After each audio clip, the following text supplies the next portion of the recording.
Very good day today. Hope you had a very nice day. Guys, I'll be talking about today about software engineering.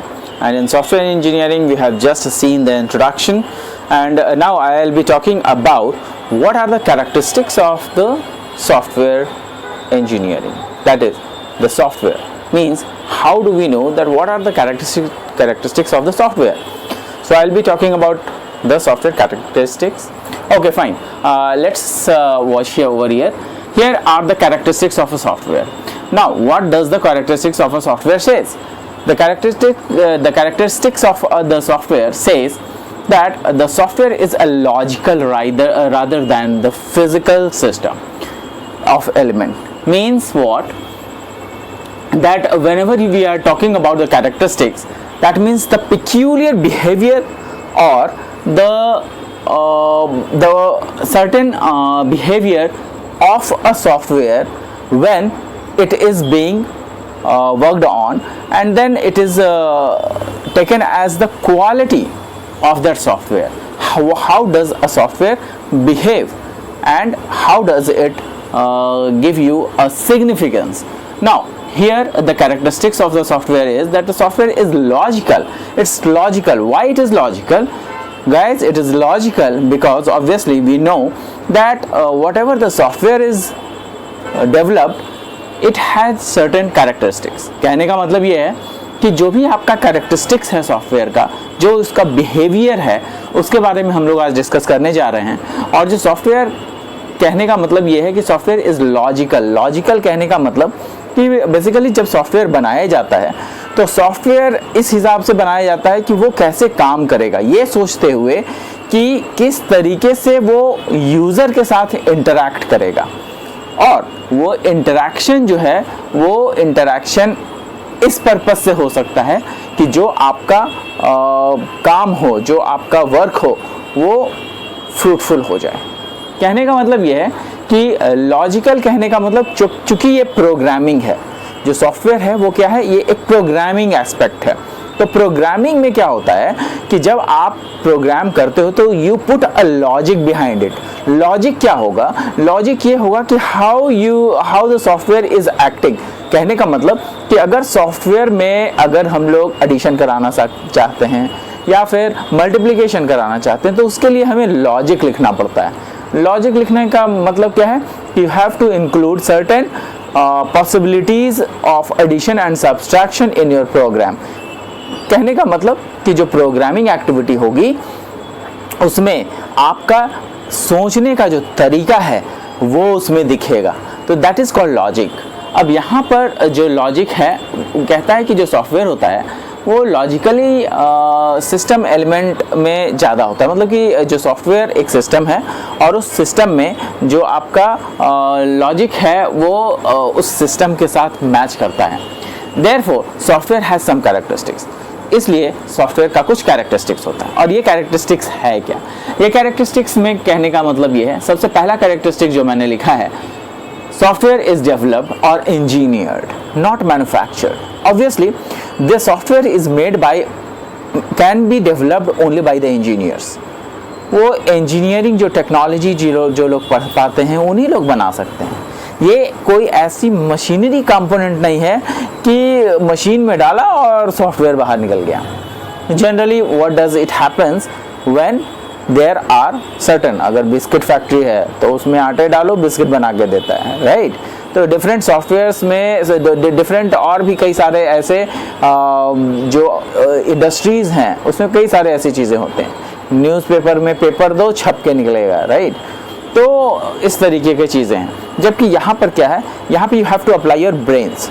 यहाँ पे आपको brain लगाना है, दिमाग लगाना है, और वो जहाँ पर भी दिमाग लगेगा तभी वो सॉफ्टवेयर फ्रूटफुल बन पाएगा. और जहाँ पे दिमाग लगेगा, हर एक प्रोग्राम में, हर एक सॉफ्टवेयर के उस प्रोग्राम में दिमाग लगेगा तो वो लॉजिकल होगा. वही यहाँ पे लिखा हुआ है कि सॉफ्टवेयर इज डेवलप्ड और इंजीनियर्ड नॉट मैन्युफैक्चर्ड. वो इंजीनियरिंग है, इट इज़ बीइंग इंजीनियर्ड. ऐसा नहीं है कि एक बार फ्रेम कर दिया और उसके बाद दे दिया. उसको फिर अगर सपोज कीजिए कि अगर आपने मैकेनिकल में, अगर आपने मैकेनिकल इंजीनियरिंग में आपने क्या किया कि एक पैरामीटर सेट कर दिया कि आपका गियर इस तरीके से होना चाहिए, उसका जो धार है वो इस तरीके से होना चाहिए, आपका जो कटिंग एज है वो इस तरीके से होना चाहिए, उसका जो पैरामीटर है वो आपने डिसाइड कर दिया।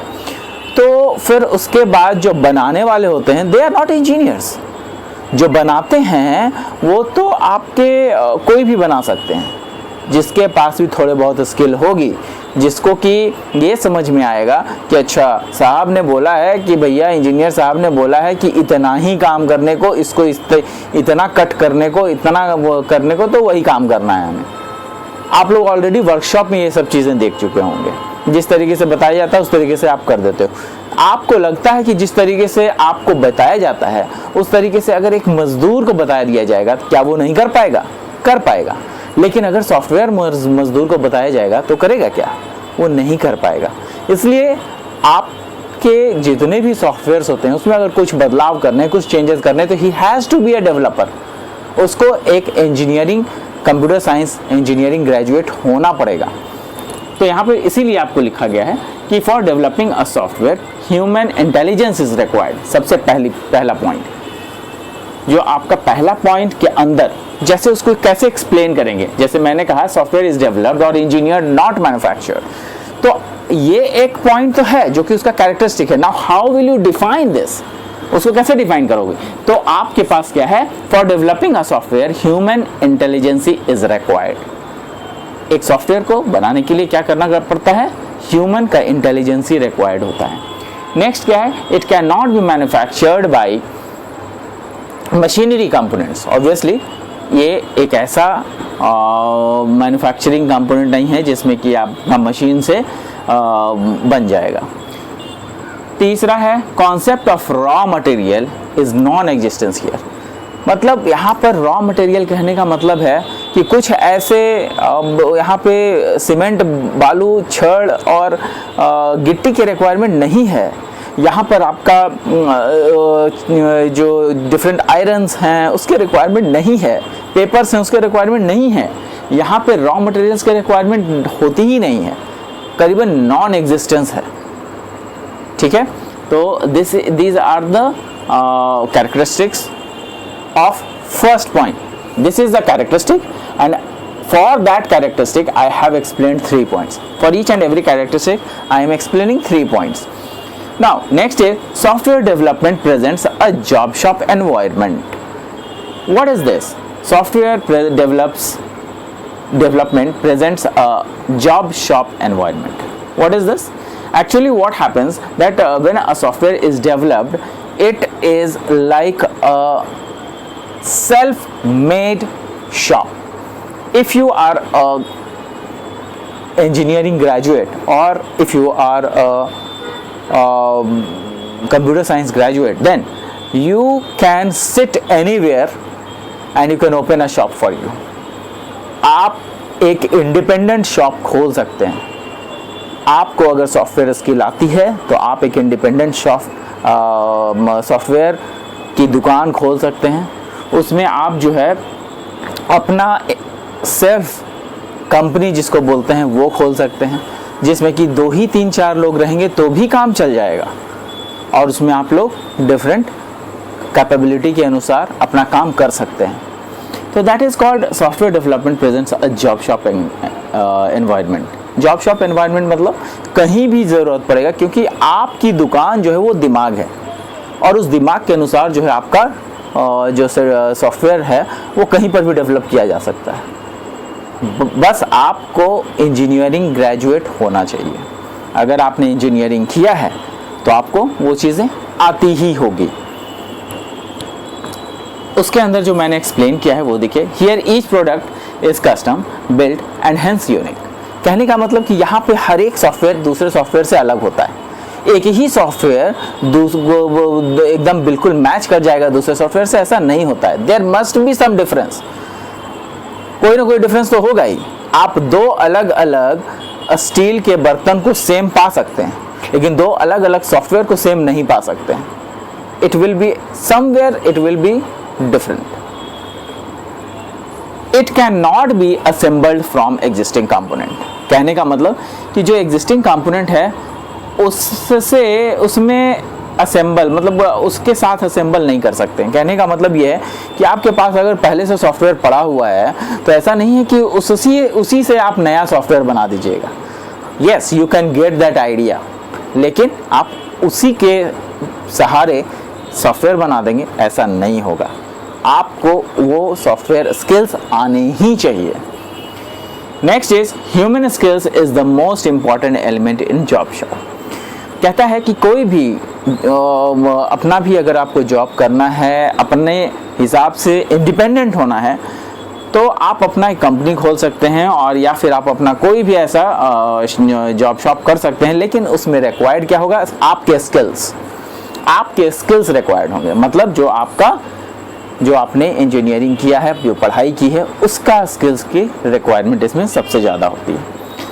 Now next characteristic is time and effort for software development are hard to estimate.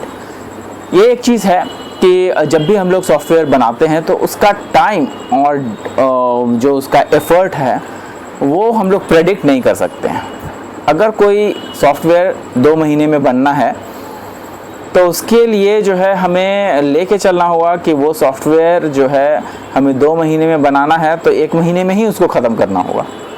और उसके लिए बहुत ज़्यादा सेट ऑफ बहुत ज़्यादा इंजीनियर्स को लगाने पड़ेंगे, उसके हिसाब से सोचना पड़ेगा कि उसका रिक्वायरमेंट क्या है।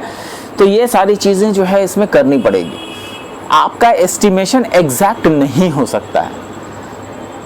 अगर घर बनाना है तो आदमी समझ लेता है कि अच्छा 10 दिन में घर बन जाएगा, 10 दिन में जो है एक दीवार खड़ी हो जाएगी, दूसरे 10 दिन में दूसरी दीवार खड़ी हो जाएगी। अगर 4-5 अगर मजदूर बढ़ा दिए जाएं तो और जल्दी दीवार खड़ी हो सकती है। यहाँ पर क्या है कि जो टाइम है,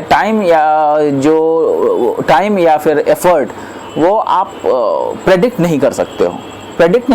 मतलब पहले से आप जान नहीं सकते हो कि ये कैसे किया जाएगा। क्यों नहीं जान सकते हो? वो इसलिए नहीं जान सकते हो क्योंकि जो आपका सॉफ्टवेयर है उसका रिक्वायरमेंट जो है, उसका रिक्वायरमेंट बिल्कुल अलग हो सकता है। जो आपका सॉफ्टवेयर है उसका रिक्वायरमेंट बिल्कुल अलग हो सकता है। क्यों? कि उसमें जो रिक्वायरमेंट होगा उसके हिसाब से आपका दिमाग चेंज होगा। आपके दिमाग के अनुसार जो है वो चीज़ें किस तरीके से फिट बैठेगी, वो हर एक इंजीनियर का अलग अलग अपना सोच होता है। तो ये सोच जो है, जैसे कि मैथमेटिक्स है, मैथमेटिक्स बनाने के तरीके अलग अलग हो सकते हैं अलग अलग बंदों की। तो उसी तरीके से प्रोग्रामिंग एक्टिविटीज़ बनाने के लिए अलग अलग तरीके हो सकते हैं। तो यहाँ पर इसीलिए टाइम और एफर्ट, और कितना समय लगेगा, कितना ज़्यादा उसमें एफर्ट लगाना पड़ेगा, 2 इंजीनियर से बन जाएगा कि 10 इंजीनियर से बनेगा कि 20 इंजीनियर लगाने पड़ेंगे, ये आप डिसाइड नहीं कर सकते। ये टाइम के अनुसार जब सॉफ्टवेयर शुरू हो जाता है तो लगता है चलो 5 इंजीनियर में करके देखते हैं कितना तक आगे बनता है। अगर उसमें 5 इंजीनियर से नहीं हो पा रहा है तो उसमें 2-3 और इंजीनियर डाल सकते हैं ताकि वो समय पे कंप्लीट हो। अगर फिर भी नहीं हो पा रहा है 2-3 इंजीनियर और डाल देंगे, तब देखेंगे कि समय पे कंप्लीट हो। मतलब ये टाइम अगर सेम रखते हैं तो आपको जो लिमिट है आपके इंजीनियर्स की वो बढ़ानी पड़ेगी। तो काफ़ी सारी चीज़ें इसमें है। For writing an effective and efficient program might take long time. एक एफिशिएंट, कई बार ऐसा भी होता है कि लोग इंजीनियर्स हैं, अपनी सोच को अप्लाई करते हैं। तो अपनी सोच को अप्लाई करने के लिए वे लोग क्या करते हैं, डिफरेंट तरीके को इस्तेमाल करते हैं। तो इससे क्या होता है कि प्रोग्रामिंग अच्छी हो जाती है। और प्रोग्रामिंग अच्छी होने के लिए उसका ड्रॉबैक क्या है कि आपको कई बार उसमें चेंजेस करने पड़ते हैं जिसमें कि समय ज़्यादा लगता है। Programmers have trouble in communicating. कहता है कि प्रोग्रामर्स जो है उसको कम्युनिकेट करने में प्रॉब्लम होता है। ऑब्वियसली मान लिया कि आपने सॉफ्टवेयर बनाने के लिए दिया है किसी को, या फिर किसी ने आपको सॉफ्टवेयर बनाने के लिए दिया है, तो वो सॉफ्टवेयर जो है वो बंदा, कोई ज़रूरी नहीं है कि सॉफ्टवेयर इंजीनियर होगा, कोई ज़रूरी नहीं है। तो अगर वो बंदा सॉफ्टवेयर इंजीनियर नहीं हुआ तो आपको उसको समझाना मुश्किल हो जाएगा क्योंकि उसके पास प्रोग्रामिंग स्किल नहीं है। और आप अपनी प्रोग्रामिंग स्किल जब उसको समझाने बैठोगे तो वो समझेगा नहीं। तो कम्युनिकेशन गैप होता है इसमें। Next is making program at reasonable cost might be difficult. हो सकता है कि कई बार कई सारे प्रोग्राम्स या सॉफ्टवेयर बनाते वक्त जो आपका रिजनेबल कॉस्ट है उसमें आ पाना बहुत मुश्किल है। क्यों? क्योंकि कई बार डिफ़िकल्टी में लोग फंस जाते हैं कि अच्छा ये प्रोग्रामिंग एक्टिविटी है, ये कैसे करें, हो ही नहीं रहा है, बहुत मुश्किल हो गया है, बल्कि बहुत बड़ी परेशानी आ गई है। तो उसके बाद फिर थोड़ा टाइम लग जाता है, बढ़ जाता है टाइम। और ये भी हो जाता है कि हो सकता है कि जो कॉस्ट आपने निर्धारित किया है उसके लिए उसमें ना आ पाए। क्यों? क्योंकि हमारे किसी नए बंदे से नहीं हो रहा है, तो जिस बंदे से नहीं हो रहा है, जो ऑलरेडी एग्जिस्टिंग बंदे से नहीं हो रहा है, तो कोई नए बंदे को हम लाएंगे, उसको ज़्यादा पैसे देने पड़ेंगे, तो ये कॉस्ट एस्टिमेशन जो है इसमें नहीं हो पाता है। तो I hope I am able to explain you. So these are the different you can say that these are the different characteristics. So these characteristics you have to get it by heart, and please take the screenshot so that you can write the notes.